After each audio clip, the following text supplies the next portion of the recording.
A gente se acostuma. Nós nos acostumamos com situações que nós sabemos que nos fazem mal. Relações, projetos, carreiras, situações das nossas vidas, pessoas que cruzam a linha do respeito e a gente aceita. Nós nos acostumamos, inclusive, com as armadilhas que nós mesmos colocamos no nosso próprio caminho. A autossabotagem, a procrastinação, os medos e as inseguranças que nos paralisam, a ansiedade que nos mantém parados sem mudar aquilo que precisa ser mudado, a falta de foco porque nós não priorizamos o que precisa ser priorizado, o esquecimento constante porque o nosso cérebro vive sobrecarregado. A gente se acostuma e aos pouquinhos a nossa vida vai sendo devorada, uma pequena mordida de cada vez. E aí, muitas vezes, quando a gente se dá conta, lá se foi um pedaço enorme da nossa vida, devorado aos pouquinhos. E quando isso acontece, frequentemente, não tem mais volta.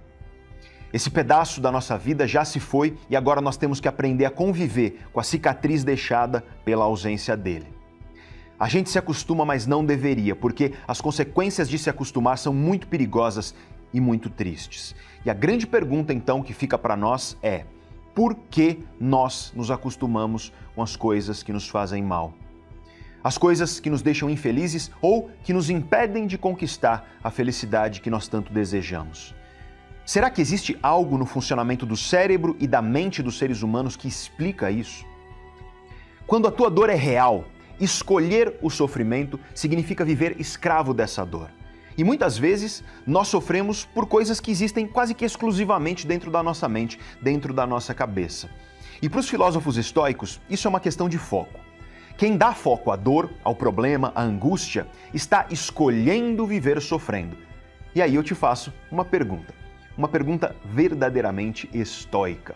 Onde está o teu foco? É em alimentar uma dor? Em lamuriar as dificuldades? Ou teu foco está em controlar aquilo que está no teu alcance, para você enfrentar os teus obstáculos, para você combater o que te machuca, para você conquistar uma existência que te orgulha? E antes de continuar, eu quero fazer aqui um adendo que é muito importante.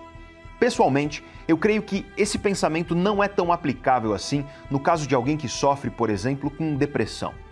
O cérebro de uma pessoa com depressão é incapaz de escolher não sofrer. E essa incapacidade é progressivamente maior conforme a severidade do caso. Depende de quão severo esse caso é. E também eu acredito que não se aplica a alguém que vive na miséria, sem condições mínimas de escolher como viver. Essas pessoas precisam de ajuda. Como disse o filósofo francês André Comte Sponville, a filosofia é para quem tem a possibilidade de escolher. Na miséria, a comida é mais importante. Mas eu tô aqui hoje para falar com você que não está nessas situações incontroláveis. Eu tô aqui para falar com você que está com o cérebro relativamente saudável, que tem pelo menos alguma condição de agir de maneira diferente dessa que você está agindo agora. Você tem condição de agir diferentemente de como você está agindo, mas você escolhe viver sofrendo. Ou seja, você escolhe viver dando foco à tua dor, foco à tua angústia. E por isso você vive sofrendo. Agora, eu quero te lembrar do que eu disse no início do vídeo. A gente se acostuma. A gente se acostuma com o sofrimento. A gente se acostuma a viver sofrendo com algo que está nos causando dor. Pode ser uma relação, um projeto, uma carreira, uma situação. A gente se acostuma com nossos próprios comportamentos que são causa do nosso sofrimento. Tem tanta gente por aí que sofre com a procrastinação, por exemplo. A pessoa sabe o que ela tem que fazer, ela sabe o que ela quer fazer, mas ela procrastina. E a cada dia de procrastinação machuca essa pessoa porque não é o que ela quer. Mas ela foca na dor, ela vive sofrendo, lamentando, reclamando porque não consegue parar de procrastinar. Tem tanta gente por aí sofrendo porque não consegue ter foco e disciplina, tem gente sofrendo porque tem medo. Medo de que as coisas não deem certo, medo de que as coisas não aconteçam como o planejado. Tem gente sofrendo com inseguranças. Tem gente sofrendo porque quando começa a mudar aquilo que precisa ser mudado, rapidamente a pessoa deixa a bola cair. Ou seja, tem muita gente que sofre porque não consegue ter constância na sua mudança. Tem gente que sofre porque começa várias coisas, mas não consegue terminar quase nenhuma, ou às vezes nenhuma. E esses são apenas alguns exemplos daquilo que nós chamamos de autossabotagem. E cada dia que você faz essas coisas, cada dia desses te machuca. Mas você escolhe focar na dor. E aí, focando na dor, você sofre, você lamenta, você se angustia, você reclama e a vida segue igual. Você vive em sofrimento, escravo dessa dor, porque a dor continua lá. A gente se acostuma a essas coisas. E a gente se acostuma porque as coisas ruins, as coisas difíceis, as coisas que nos causam dor, raramente aparecem de repente na vida. Raramente as coisas ruins surgem do nada, uma tonelada de dores de repente do nada na sua cabeça. Isso pode acontecer, é claro, mas é raro. A maioria das dores surge aos pouquinhos. Você não se torna o rei da procrastinação de um dia para o outro. De repente, você que era disciplinado, focado, diligente, do nada você acorda o mestre da procrastinação. Você não acorda totalmente sem foco, totalmente sem disciplina, completamente amedrontado e inseguro. Você não acorda de repente assim. Essas coisas vão se construindo aos pouquinhos na tua vida. E a mesma coisa vale para situações às quais nós nos acostumamos. A relação que te faz infeliz não foi de repente. O amor foi embora aos poucos, sendo substituído um pouquinho de cada vez pela negligência, pelo descaso. A tua saúde, aliás, não vai embora de uma vez. A cada dia que você escolheu ficar sentado no sofá em vez de se exercitar, comer açúcar em vez de legumes, aos pouquinhos, a cada dia, tua saúde foi destruída. É por isso que a gente se acostuma. A gente se acostuma porque os males que corroem as nossas vidas vão surgindo de pouquinho em pouquinho. E o nosso cérebro é muito ruim para perceber pequenas mudanças. O cérebro tem facilidade para notar as grandes mudanças, mudanças chamativas, notáveis, de alta intensidade. De repente, um belo dia você acorda e tua esposa foi embora, teu esposo foi embora. Você fica se perguntando o que aconteceu. Porque para você estava tudo ok.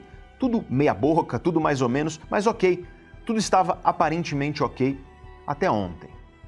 É porque teu cérebro não notou as microagressões no dia a dia. Teu cérebro não notou as micronegligências quando você preferiu falar ou esperar a tua vez de falar em vez de ouvir aquela pessoa que você dizia que amava. Teu cérebro não notou os pequenos egoísmos, as pequenas negligências, os pequenos descasos. E aí, de repente, a pessoa foi embora. E você acha que foi do nada, mas não foi de repente e não foi do nada. Você só não percebeu aquela destruição que estava se acumulando e aí o castelo desmoronou. Meu amigo Flávio Passos costuma dizer que a vida é como uma casa. Quando você tem uma infestação de cupins na tua casa, você olha de fora e parece tudo bem, mas os cupins estão lá, destruindo tudo, invisíveis. Até que um dia tudo desmorona porque os cupins devoraram as fundações, os alicerces da tua casa. E não venha me dizer que foi do nada, porque não foi. A maioria das coisas na vida acontecem assim. Invisíveis, elas vão destruindo a vida aos poucos. A gente se acostuma, mas não deveria, porque tua vida está indo embora, aos pouquinhos. A cada dia que você sofre com a dor que está aí, a dor que você sabe qual é, a dor que você sabe qual é a causa, mas você não faz nada para mudar. Tua vida está indo embora. A cada dia que você sofre porque está procrastinando, por exemplo, mas você não faz nada para solucionar esse problema. Você vive sofrendo com a procrastinação, mas você não age para se afastar da dor que ela te causa, porque se afastar dessa dor significa resolver esse problema, ou seja, focar na solução da dor, na solução do problema e não no sofrimento causado pela dor. Você vive como escravo da dor, em vez de se tornar imperador da solução. E isso vale para todo tipo de autossabotagem, aliás.